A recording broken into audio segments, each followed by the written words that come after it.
doing this. I've had so many people DM me about being excited, so That's awesome. I'm excited.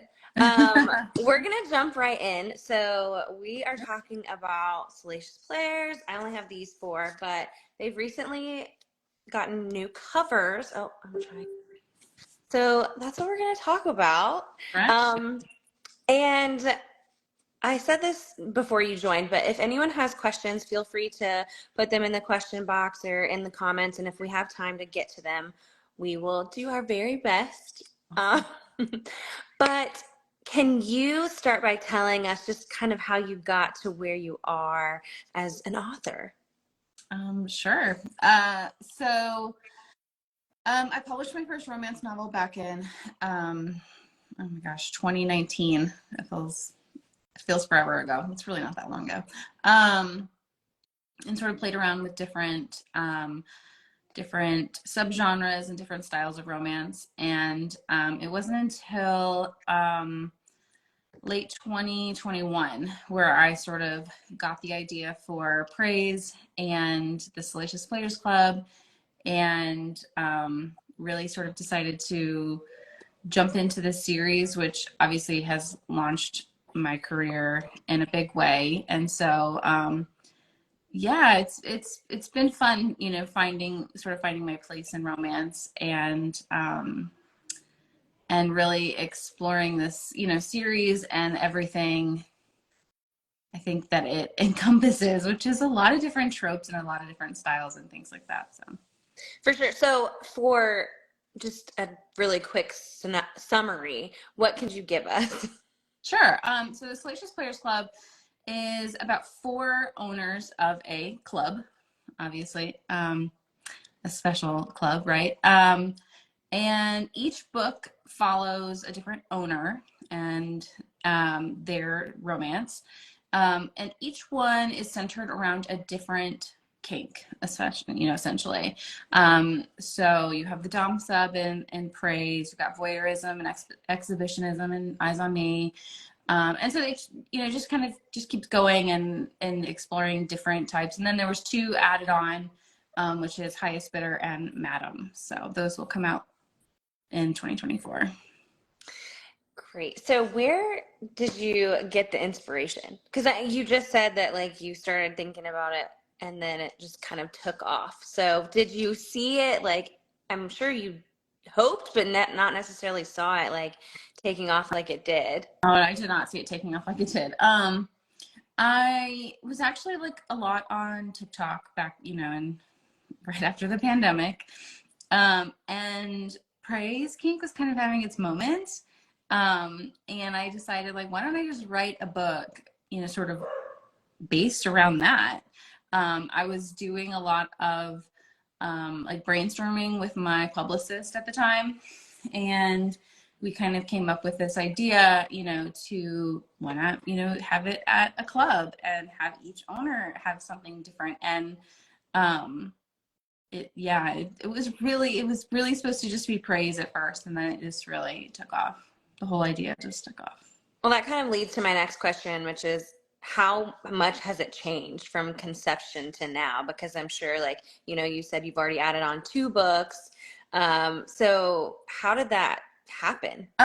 I would say Salacious Players Club became something like far bigger than me, which I'm really proud of. I think it really became this fictional place where people, still find comfort, and it becomes, this really safe space, especially for women, to explore themselves, explore what they like, what they don't like, and things like that, which is just really great about fiction in general, because it's a very safe space for us to, try on different feelings and different experiences. And that's really, I think, what Salacious Players Club is all about, and what I'm really proud of.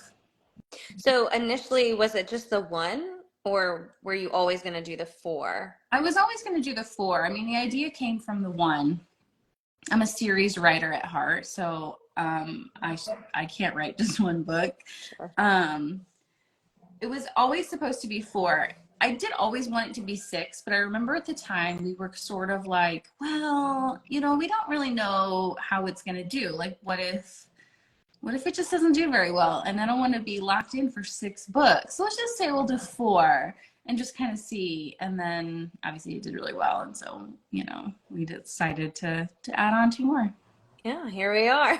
Yeah, here we are.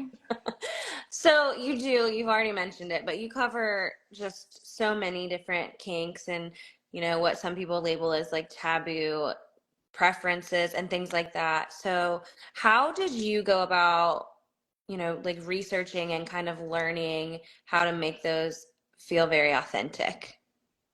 I think it was really a 50-50. I wanted it to be very authentic, very real, very accurate.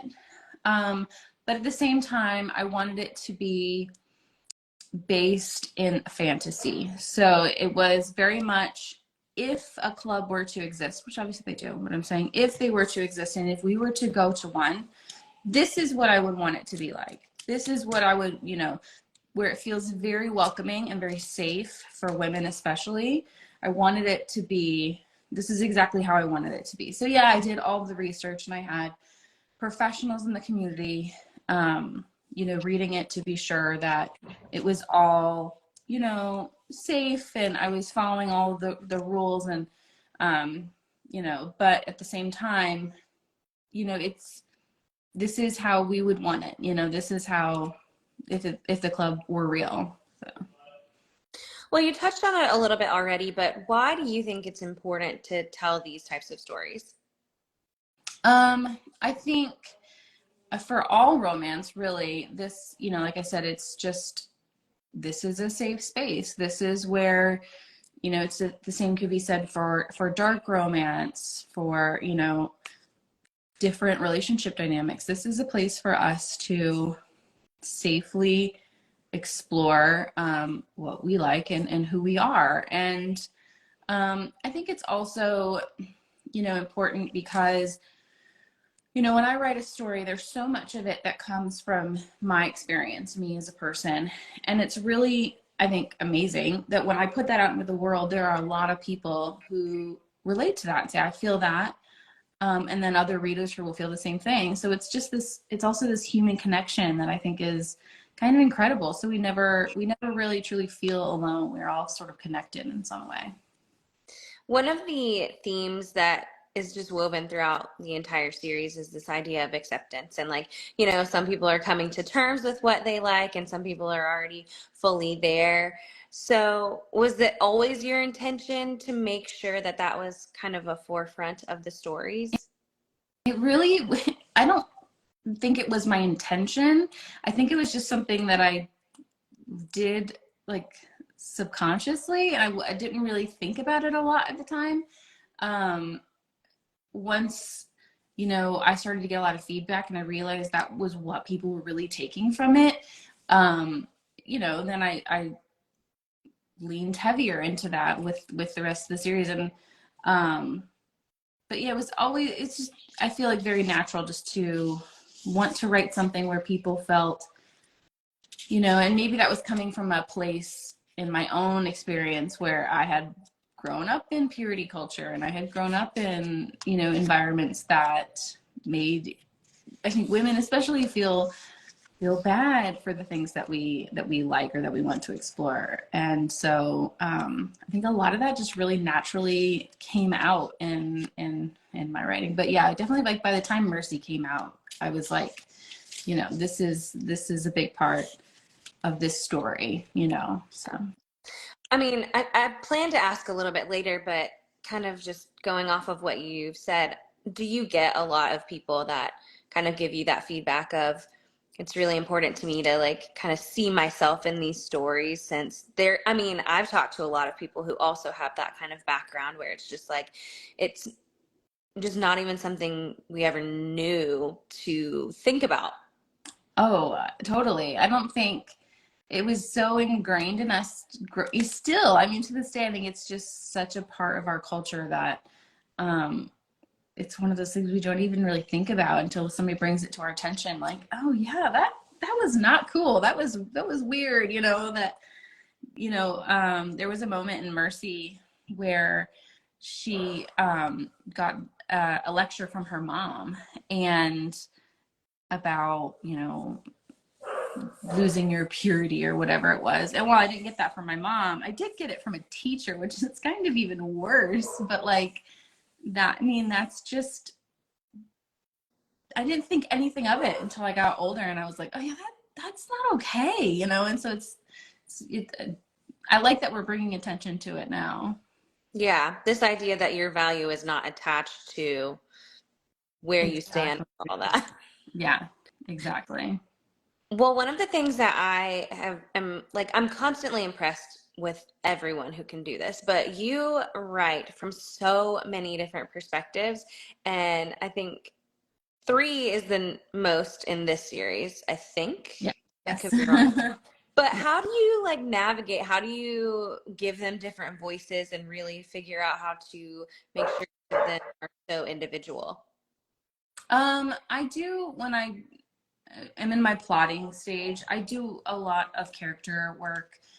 So I'm doing like character profiles and I'm taking quizzes and I'm really getting to the bottom of who they are and their wound and their flaw and all that.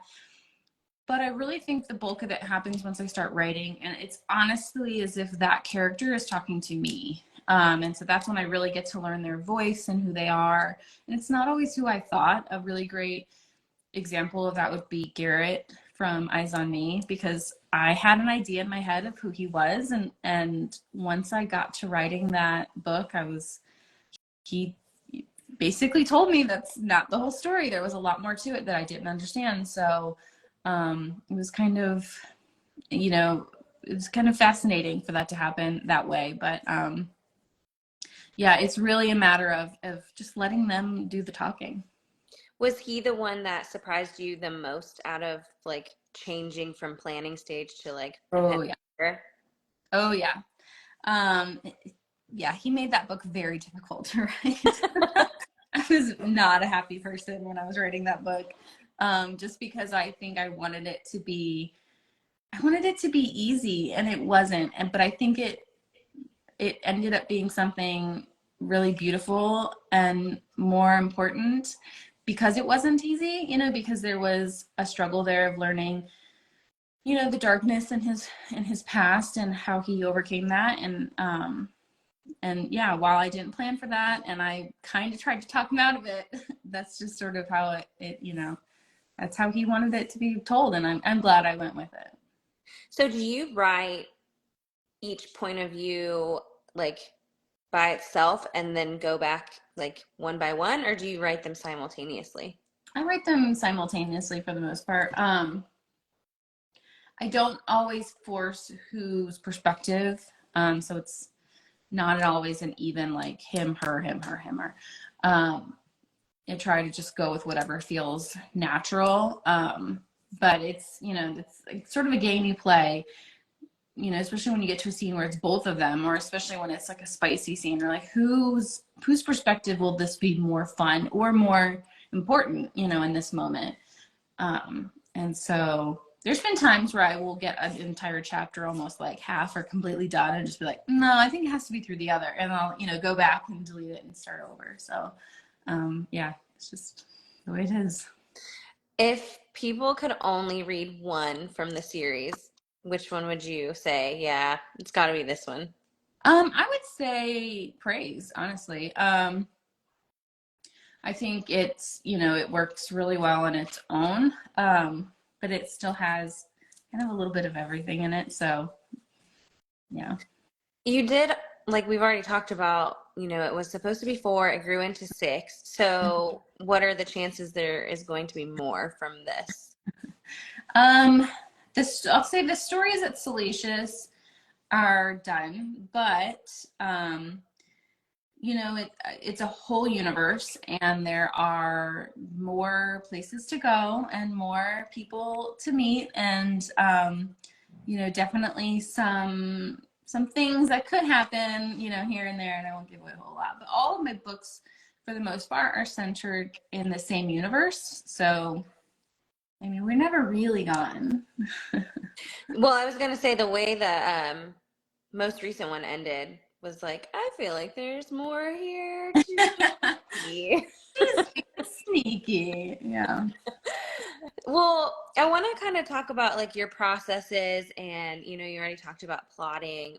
So what is your writing process look like and like how do you balance I hate to use the word balance because I just don't even know. Does balance exist? But, especially as your books have taken off, the writing schedule, then your press and engagement with readers. How do you do all of it? It's a lot. It is a lot. I definitely would say it's a learning curve.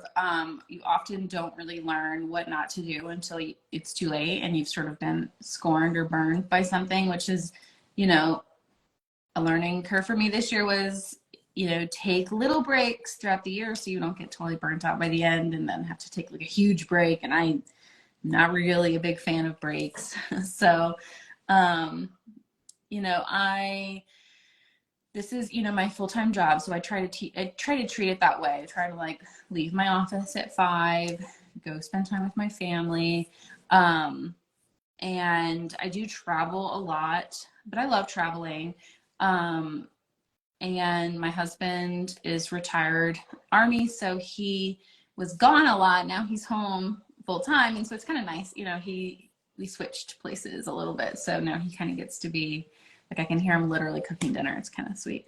But so it's a lot. It's you're right. Balance does not really exist, but you do kind of have to find um, the right. I don't know. I guess balance is the only word for it. Rhythm. Yeah, rhythm. Yeah, like of trying not to take on too much, but also giving, all of yourself in everything and all the marketing and all the writing because writing is kind of like sometimes feels like the smallest portion. I mean, I'll write for an hour or two a day and that's it, and so and then there's like tons of other things that have to be done. But I'm always constantly thinking about what's next. What am I doing? Oh, we should do this, we should do that, and there's just a lot. So I'm so curious to know what it is like to write spicy books in the social media era. And also like how is your husband? How is your family about your writing? um yeah, writing spicy books. Yeah, it's kind of interesting. I like to sort of say that when it comes to writing spicy books, is like I lure people in with the spice. So it's often connected to a lot of our like marketing. Like I lure you in with the spice, but then I like hit you with something more, like deep character, growth or a heavy topic, Um, and so that's kind of fun. And then as for my family, once I think I was writing romance for a while and wasn't really out and about with it. I was like, it's kind of a secret thing. And that was very in the beginning. And then I don't know, I just kind of got to this point where I was like, I am not going to feel embarrassed about this. I'm not going to feel ashamed. Um, this is something to be really proud of. And so my husband has always been very supportive. And obviously my kids like know what I do, but I don't think they have any desire to ever read anything. They don't ask questions. They don't, we just keep things kind of discreet. So yeah, but everybody's very supportive, and it's been an interesting journey. Well, I'm so glad because I know I have talked to people before that that's not always the case, No. and just sadly, not the way it always goes. But I have also had that experience where people are like, yeah, but my kids, like, we just kind of don't talk about it. My mom, I just don't talk about Yeah, that's it. hurtful. Like my mom knows. Like, I mean, you can read them if you want, but like, let's not talk about them. That might be kind of weird. Yeah, let's just never speak of Yeah. this. Be proud from afar. Well, where do you go for creative inspiration, especially as your schedule just gets more filled with things that you need to do? I am like a big fan of long drives. So my husband is used to it now because I'll just be like, I'm going for a drive. And then I'll just get in my car, and I drive an electric car. So it's not bad for the environment.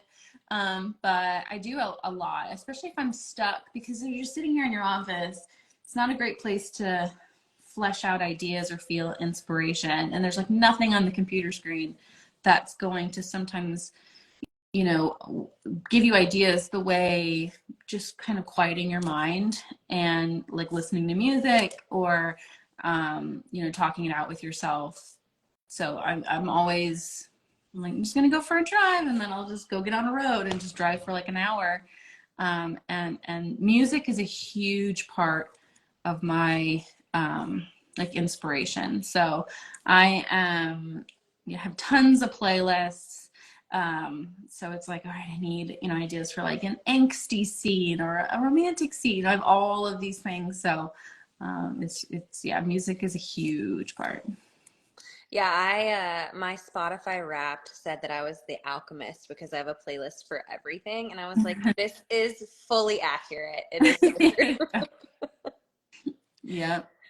So you are getting new covers. You've gotten new covers, and it's because Bloom picked up the series. So, hey, Bloom, or Source Books. I never. Casablanca. Yeah. Yeah. Pretty Sorry. much. Sorry. You're fine. But what was that experience like? How did that come to be? And kind of like, what are the biggest differences between pre them and with them now? When they approached, my agent first, this was sort of at the beginning, and it really wasn't a thing, I think, at that point, to collaborate with indie authors and take their paperbacks, and that was really new, even though it was only like a year ago. And so it was, a little odd at first, but it ended up being, amazing. Probably one of the best decisions I've made for my career, mostly because as an indie author, there's a whole readership that is really hard for us to reach. It's very hard as an indie author to get in bookstores. A lot of times they'll know that you're indie, and they won't, no matter what your cover looks like, no matter how many reviews, they just, it's just kind of part of it. And so that, getting to a whole new readership was amazing. And then on top of that, just feeling the support and from a publisher who basically says to me, you have full creative control, you have full reign, whatever you do, we are here to support you, is amazing. And I think that Source Books, Blue Man Casablanca, just really champion romance authors in a way that is so refreshing, and all kinds of love stories, and it's been awesome and a great experience. Like, yeah, we had to change covers. Like, what a small price to pay for what I think it's done to the industry. So how does that work? Do you still get to offer your original covers like outside of them? So I had to discontinue my model covers, which to many people's dismay, they were very upset about that. And they've become sort of very hard to find, like black market covers. But the new ones are gorgeous and they're great. And I think it's again, it's like a small price to pay. It's been they're still on the ebooks. They're still on the ebooks and like audiobooks, and so they're still there. But these covers, we just know how bookstores sell, and so these covers just sell better, So it makes sense. They're gorgeous. Yeah, I'm always so curious about how that works because there are some people that really do love the model covers, but then, you know, publishers know what actually is going to sell. So, do you get a say at all in the covers? They do. They do. They give me veto rights, like if I don't like something. I'm always very just like, whatever you guys, think is best. I trust them. I trust their process. I trust their testing, all of that. So I do get, power, but I'm often very like, I'm just grateful to be here. Yeah. Well, what's next for you? So I got started on the Good Brothers series with Antihero back in July. And so I'll be diving into that in 2024. So the second one, Home Record, comes out in March. I'm excited to get back into that series. I have two of that. I've got a brand new series starting in December of next year, which is sort of a Scottish billionaire series, which I've already written it. It's done. And probably like my favorite book I wrote this year, to be honest. I really, really, really love that. And that was with the publisher as well. So that will be coming out through Source Books. And yeah, it was, just getting to go somewhere new and getting to just sort of really have fun with it. It was a blast. So I cannot wait to share that one. That sounds like so much fun. Well, before I let you go, I know you've got to run and do dinner. I just wanted to see if you have any advice for writers, aspiring authors, indie authors, anything that you can share. Oh man, I would say you really got to stick with it. And everybody's like, you just keep writing, and there's so much more to it. And sometimes starting out can be really discouraging because we often see, people going and we don't feel like we're moving anywhere. Like, trust me, I've had those days. I had so many days where I thought I just want to quit. This is too hard. But you really have to stick with it. And, try not to go from like 0 to 100, try to go from like 0 to 1, 1 to 2, 2 to 3, and just take it day by day. But, yeah, it can be very discouraging at times, but You can do it. you can do it. Well, But thanks so much again. I'm just so grateful. I didn't mean to cut you off. no, I was going to say I can answer some questions in the Oh, comments. okay. Anybody?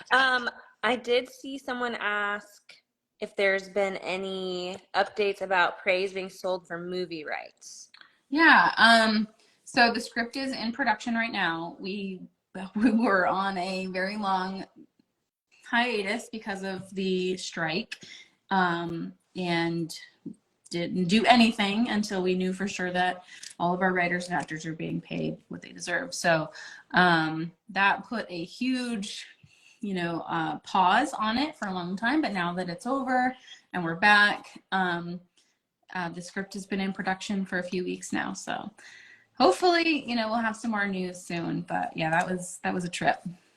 That's so cool. And if anyone has questions, you want to drop them in real quick, we'll try to get to them. Just bouncing back to that, do you get to help like with the script at all? Are you Yes. involved?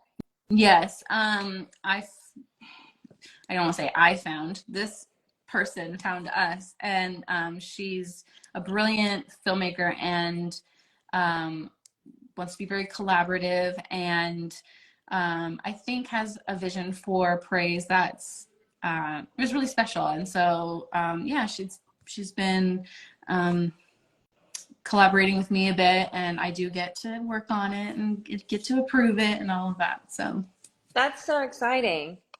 yeah. Okay, so one of these is which of your characters do you identify with the most? For sure, Maggie from Mercy. I've never written a character where I was so like, this is me, and I didn't realize that until I started writing it. And I felt very close to her. I think kind of going back to a lot of that conversation we had in the beginning about growing up in a purity culture, or growing up just as a woman. I mean, and feeling as if oh, I could never, I could never work in a sex club. Same as being like, oh, I could never be a spicy romance author, and just feeling like, the society had put us in a place that we didn't belong in. And so watching her get to sort of spread her wings and things like that, I felt very close to her. This one, I don't know in which way they mean this, but they were wondering, do you ever run ideas by your husband as you're like brainstorming your book? No, my husband is not like he reads like mystery, Jack Ryan mysteries. So I'm sure if I were to be like, I want to write this romance between, whatever, this couple and his best friend, he would be like, I am not okay. I don't know how to Does help you he with that. read? Does he read your books? No, no, he's not like I do share things with him. Usually it's after it's done or, he gets very involved in the business and he kind of really wants to be a part of it, but it's just I don't run ideas by him, and he is an audiobook guy. He listens to a lot of audiobooks. Like I said, he listens to like Clancy and all that. He's a mystery action guy, so it's kind of funny. Well, if he ever does read them, I feel like that's like a great Reels or like TikTok series is like just his Yeah, reaction. that would be great. Yeah, I would. I bet that would be interesting. Someone's asking, what is your advice on the first step into looking for a publisher? Um, I think it's sort of um, a tricky step. I used to think for a long time I had to have a publisher, and I think getting a publisher and being an indie author are two totally different things. And so you have to really decide when you're going in which one you want, because sort of finding the hybrid is it's kind of a tricky thing. It's sort of like putting the cart before the horse, because they're just out there looking for series that are doing well and popular, and I think if that's really what you want and you want to be published with a publisher. I mean, it didn't work for me, not at first, so I probably don't have a lot of very good advice. Or other people have better advice than me. But I think there's going to be a shift toward this more, where more publishers are picking up or working with indie authors because they're seeing how well we do, or how well so many indie authors out there are doing. And I think the collaboration is really great. Who would you ideally like to play your characters? So I'm gonna guess that this is maybe for praise. Yeah, I'm terrible at this question. I know a lot of authors, but I just don't picture authors. I mean, I know authors. I know a lot of actors. But I don't picture actors in my books, enough to like know who would fit it really well. Um, but and then of course when I'm on the spot, I can never remember anyone's name. But yeah, I'm trying to remember. I can't. There's been a lot of people, like in my Facebook group, they do this, all these fan casts and things like that who they want to see. And I'm like, they all seem great. I don't know. Like, I'm terrible at this question. Like, I can't picture anybody, and I don't know anybody's name. Again, I'm just happy to be here. Yeah, I'm just happy to be here. It doesn't even matter. Who are some of your favorite authors? Who are some of my favorite authors? Oh my goodness. I love QB Tyler. I adore her. I'm gonna look at my I love C.E. Ricky is brilliant. Marley Valentine. Um, oh my gosh, who else have I read recently? I'm the worst. I like read incredibly slow. So I'll read like 10 books a year. It's really sad. But I usually have the same ones. Jennifer Hartman, absolutely obsessed with her as a human and an author. Who else do I read? Good gracious.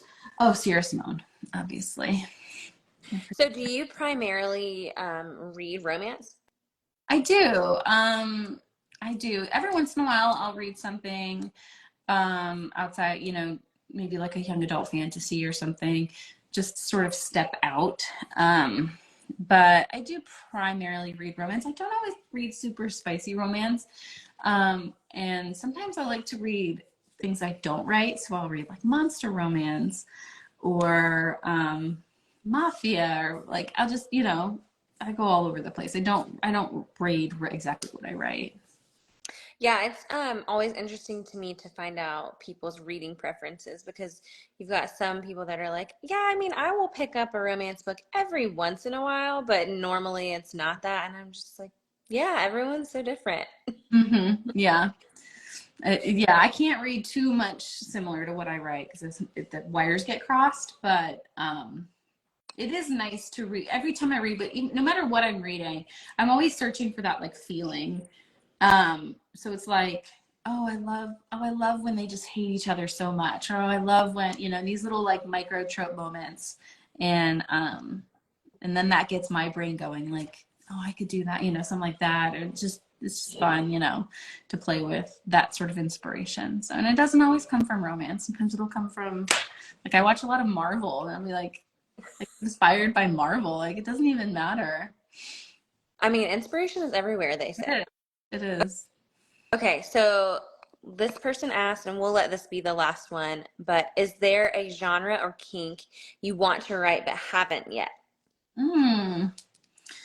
Genre. I don't know. I feel like there's definitely no kink I haven't written yet. Um, but genre that I haven't written yet. Um, I don't think so. I mean, there's subgenres or even relationship dynamics I haven't really done a lot. I haven't done a lot of MM, and I'd like to do more. That's one of my priorities this year. Um, I'm trying to think. Um, yeah, I would love, to do something very different someday, like write a monster romance or, write a fantasy or something. And I probably won't because those are the things that I enjoy to read, and I don't really want to make them my work. But I could see myself doing something like that. I'm I guarantee you people would love it and they would read it and they would beg you for more. So maybe you shouldn't just for the fact that Yeah, everyone would then ask you, when's the next it'll one? become too much. Yeah. Well, Sarah, thank you so much for joining Yeah. me. And I really appreciate it. I would love to have you back to talk about this Scottish book we're Yeah. getting next year. So keep me in mind. But Of in the course. meantime, have a great evening. And Thank thanks you. everyone for watching. Thank you so much. Bye. Bye.